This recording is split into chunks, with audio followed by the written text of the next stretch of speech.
de 10 minutos regimentais.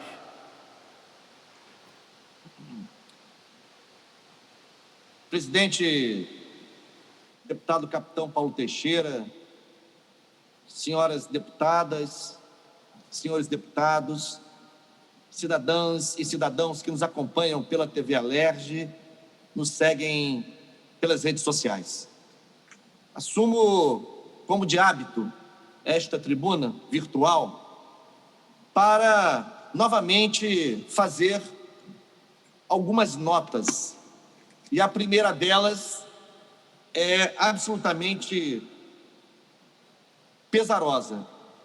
Eu quero, desta tribuna, manifestar a minha mais profunda consternação com a morte anteontem, prematuramente, aos 39 anos de idade, do professor, meu colega, Carlos Eduardo Rebois, professor da Universidade Federal da Paraíba, porém vinculado também ao corpo docente do Programa de Pós-Graduação em Educação da Universidade Federal Fluminense, da UF, onde eu sou professor. Carlos Eduardo Rebois tem uma trajetória brilhante na educação pública básica e superior, que se consolidou com o doutoramento que fez na UF.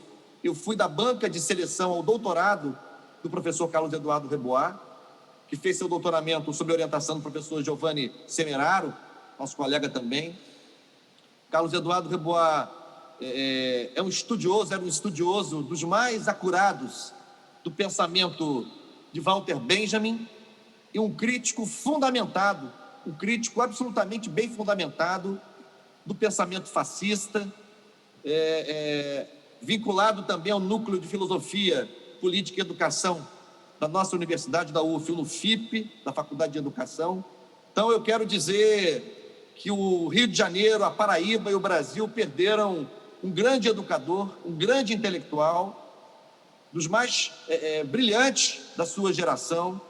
Eu faço, portanto, essa homenagem ao professor Carlos Eduardo Rebois e tenho certeza que aqui falo também em nome dos meus colegas, professoras e professores do Programa de Pós-Graduação em Educação da Universidade Federal Fluminense, em particular da sua coordenadora, professora Diná Vasconcelos, e do coordenador do NUFIP e amigo pessoal do Rebois, professor Giovanni Semeraro. Essa era a primeira nota.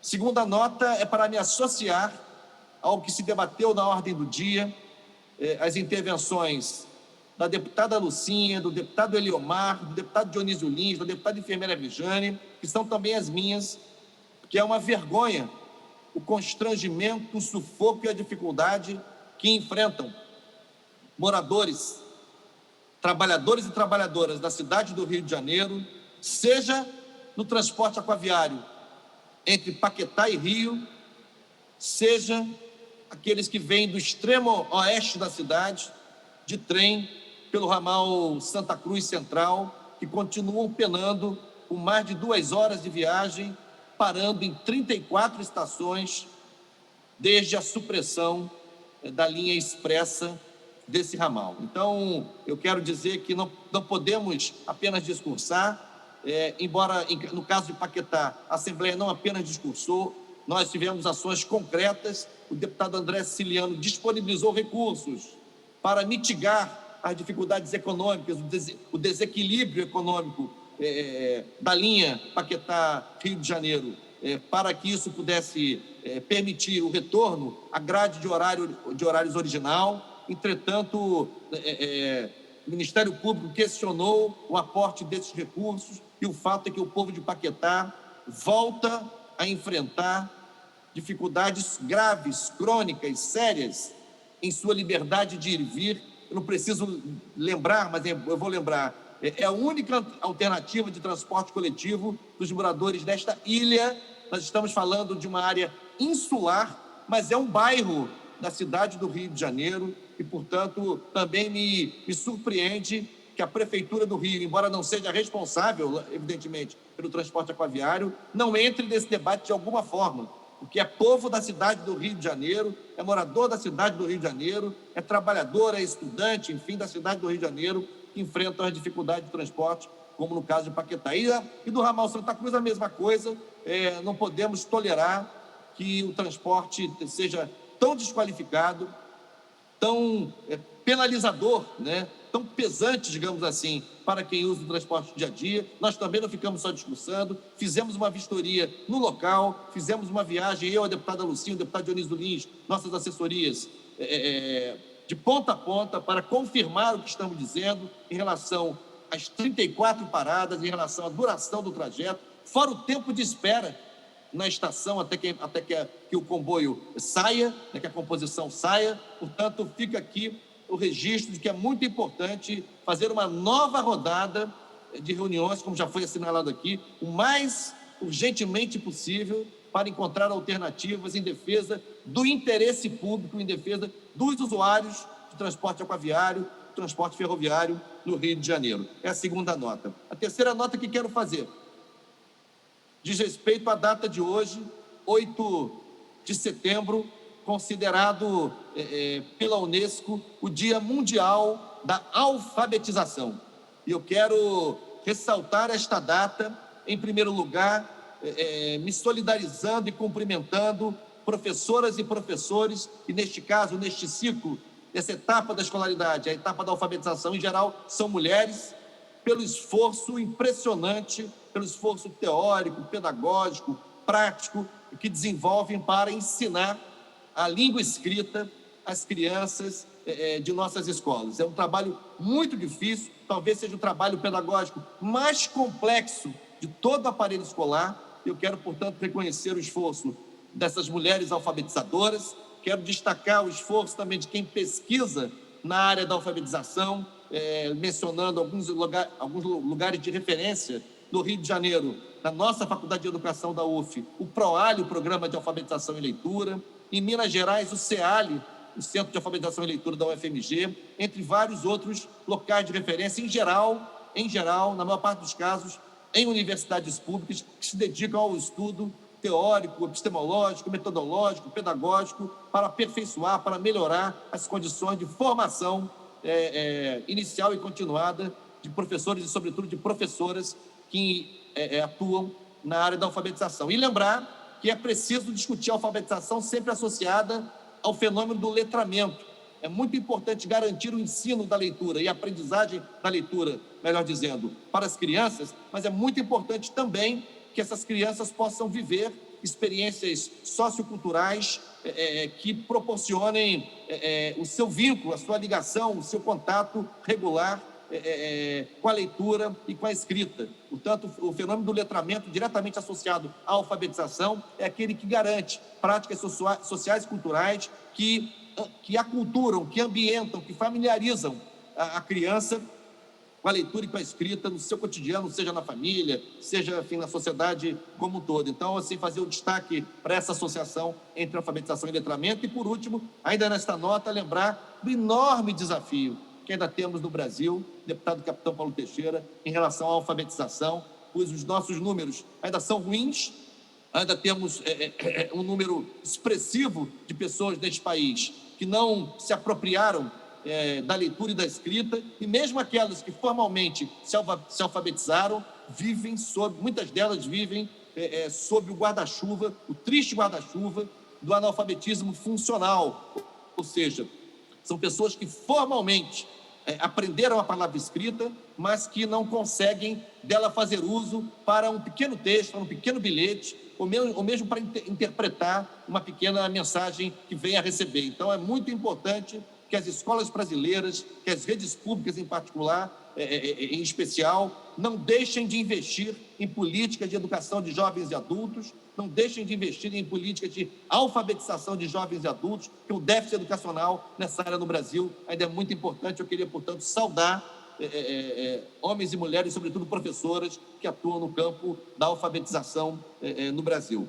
Era a terceira nota. A quarta nota que quero fazer diz respeito ao centenário da Universidade Federal do Rio de Janeiro, celebrado ontem, dia 7 de setembro de 2020. Em 7 de setembro de 1920, era criada como primeira instituição universitária brasileira a Universidade do Rio de Janeiro, URJ, que tempos depois se transformou na Universidade do Brasil, que a partir dos anos 60 se converteu em Universidade Federal do Rio de Janeiro. Nós estamos falando aqui de uma das mais importantes universidades brasileiras, seja em número de alunos, seja em número de docentes qualificados, titulados, seja no tocante à excelência de seus cursos de graduação e de pós-graduação, seja em relação aos laboratórios, núcleos, grupos, enfim, de pesquisa nas mais diferentes áreas do conhecimento, que contribuem de maneira decisiva para o avanço da ciência no Brasil, com vários destaques. Eu não sou capaz aqui de mencionar, mas naturalmente há um destaque importante da COP, na área das engenharias, um destaque importante no campo das ciências sociais, da antropologia, com o Museu Nacional, um destaque para a minha colaboradora mais frequente na UFRJ, que é a Faculdade de Educação da UFRJ, enfim, então uma série de instituições, o Fórum de Ciência e Cultura, importante instituição de debates, de emulação intelectual que a UFRJ promove, enfim, quero, portanto, saudar essa instituição que é um orgulho do Rio de Janeiro e do Brasil. Nosso projeto, o deputado André Siciliano se comprometeu a colocá-lo na quinta-feira, que assegura uma justa comenda na Assembleia Legislativa pelo centenário dessa grande instituição, e eu me alegro, como presidente da Comissão de Ciência e Tecnologia da ALERJ, neste momento, de exercer esse papel, neste momento, como eu dizia, em que a ALERJ vem aprofundando o diálogo, as parcerias, as colaborações com a comunidade científica do Rio de Janeiro, em especial com a Universidade Federal do Rio de Janeiro. Saúdo a professora Denise Carvalho, primeira mulher a dirigir a UFRJ em 100 anos de existência da instituição. Saúdo os movimentos sociais da UFRJ, cujas pautas e lutas travamos em comum, o DCE, o Sinto-FERJ, a ADO-FERJ. Quero saudar, em nome do corpo docente, dos servidores técnicos administrativos, o meu mestre, professor Luiz Antônio Constant Rodrigues da Cunha, Luiz Antônio Cunha. Enfim, faço aqui esse registro especial como deputado e também como colega da comunidade científica, na condição de professor da Universidade Federal Fluminense, uma universidade co-irmã da UFRJ aqui no Rio de Janeiro. E, por último, deputado Paulo Teixeira, quinta e última nota, eu quero fazer menção ao projeto de lei que foi retirado de pauta hoje, o projeto de lei 3030 de 2020, oriundo de uma mensagem do Poder Executivo. É um projeto que nós temos apoiado desde o início, né? Que é um projeto que busca consagrar em lei o processo de migração dos professores de 16 horas e professores de 22 horas, docente 1 e docente 2 da Rede Estadual de Educação, para o regime de trabalho de 30 horas semanais. Isso é muito importante porque consagra em lei e institui um regime oficial, permanente, que vai acompanhar o professor até a sua aposentadoria, diferentemente desse instituto provisório, precário e precarizante, que é o instituto da GLP, a gratificação por lotação provisória. É muito importante que o Rio de Janeiro decida o rumo que quer dar em relação à recomposição do efetivo docente na Rede Estadual de Educação. Ou vai chamar convocados, ou vai garantir por lei o processo de migração de seu regime de trabalho, porque a vacância, a legislação faculta o preenchimento de vacância, tanto a lei do RRF quanto a lei complementar 173 de 2020 também admite a questão de convocação, de concurso para preenchimento de vacância. O que não pode, deputado Paulo Teixeira, e concluo, é, de novo, nós ficarmos ajoelhados diante da União, diante daqueles que dirigem o regime de recuperação fiscal, porque, sinceramente,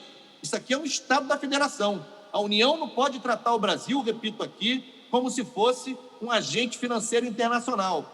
A União não pode tratar o Rio de Janeiro como se fosse o FMI, como se fosse o BID. Ela é o ente responsável pela integração, pela coordenação de todos os entes federativos subnacionais. Então, é muito importante que a gente possa redefinir os termos de pactuação de um novo ciclo no regime de recuperação fiscal. Não é normal que a gente fique submetido a regras draconianas que travam o Estado não apenas do ponto de vista do seu desenvolvimento, mas também, deputado Paulo Teixeira, da prestação dos seus serviços essenciais. A educação é um serviço essencial. Como é que vai ser? O Rio de Janeiro não vai mais poder prestar o serviço de educação? Não vai poder mais garantir o direito à educação? Que não vai ter professor?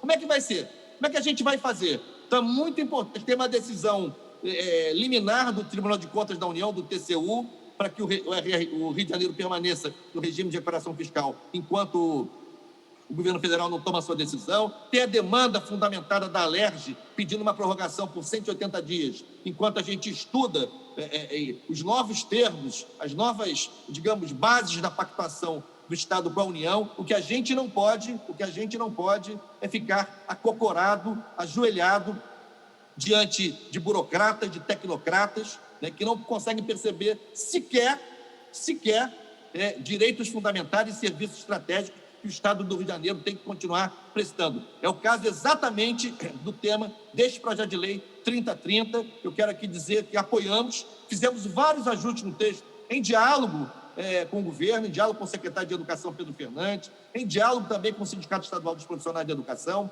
Quero aqui agradecer muito a CCJ, na figura do deputado Márcio Pacheco e da assessora Milena Peixoto, sempre abertos ao diálogo, sempre pacientes esperando a construção de um texto síntese, mas eu quero lembrar que a retirada de pauta com essa reação de última hora me preocupa, porque a pergunta que fica é essa: como é que vai ser? O Rio de Janeiro não vai poder nem garantir a prestação de serviços essenciais, que por sua vez asseguram direitos fundamentais da população? É a interrogação que faço, fica aqui a minha manifestação.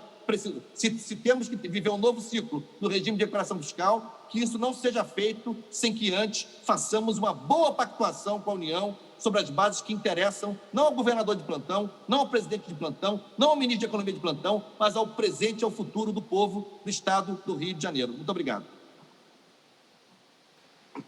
Não havendo mais orador inscrito,